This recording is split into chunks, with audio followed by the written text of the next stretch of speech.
Welcome to our final session on the study, Why Jesus? And the answer this week that we explore is to be ready. The text that we looked at in the study today was about Jesus standing in front of the temple and the disciples saying, "What a wonderful building." And he says, not even one stone of this building will be left on the other.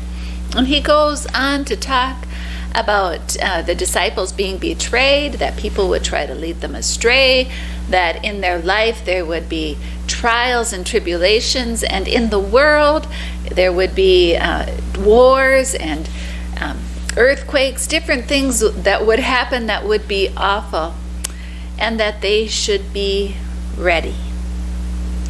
Now, I think that you could argue that all of the stories, in fact, all of Jesus' life leading up to this point, have been an effort to get those disciples ready. He chose to make his name known through these people who, even while they were traveling with him, were not stellar scholars. They were not the wise of the world. They were simple fishermen and people from different political parties that he brought together to begin his church. And then he started the process of getting them ready, and we've been looking in these last few weeks through some stories that talk about how he went about getting them ready and preparing them for a time when they would have to act on their own.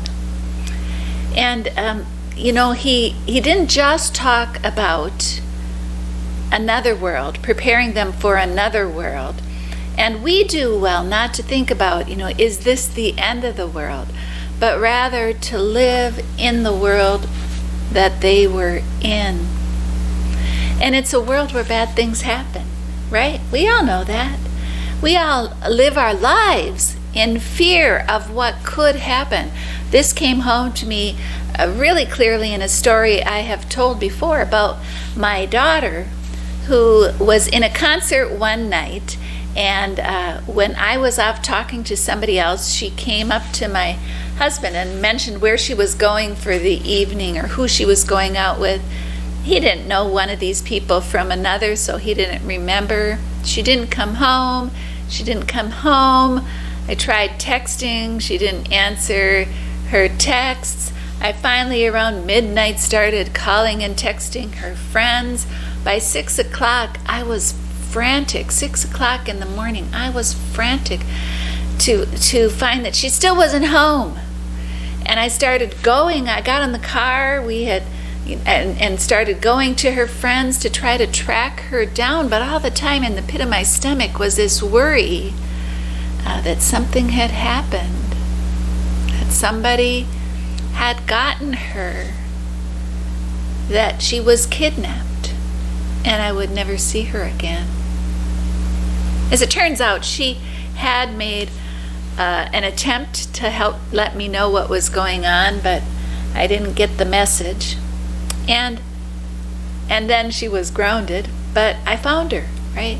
I had a happy ending, and as she came home, I gave her a hug, and with tears on my face, I told her she was grounded. And I was never so relieved in my life. But we know that sick feeling isn't always answered with a happy answer, right? Sometimes children don't come home. Sometimes businesses fall apart. Sometimes marriages are ended. Sometimes people don't stay clean and sober. Sometimes people contract illnesses. All those things happen. And Jesus knew that a world where we heard about good things that happened to other people wouldn't prepare us in the way that knowing that this life had purpose and meaning, for us to be able to live it to the best of our ability, and then to be held in the knowledge that this world isn't all there is, that the bad things that happen are not final. All of those things help make us ready. When we are feeling a load of guilt and shame, we know that we are forgiven.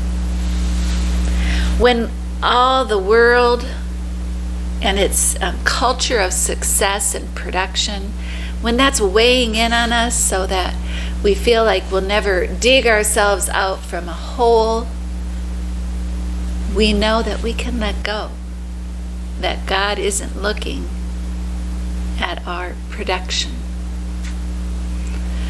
When we feel like the head, what we are able to think is more important than what we are able to love, how we are able to love the work of our heart, then we are able to see more clearly. When we feel like we'll never fit in, or we don't even know if we want to fit in, we know that we belong to God and we are part of a community.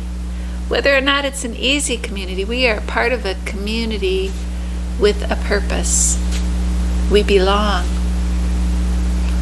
All of these things help us get ready for disaster, for death, but more importantly, for life.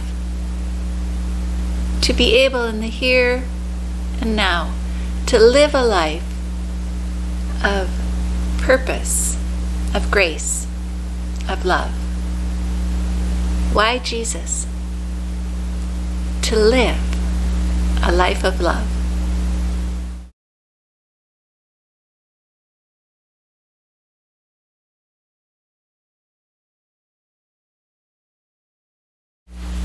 Well, my co-star Honey and I would like to say thank you for joining us on this 6-week study.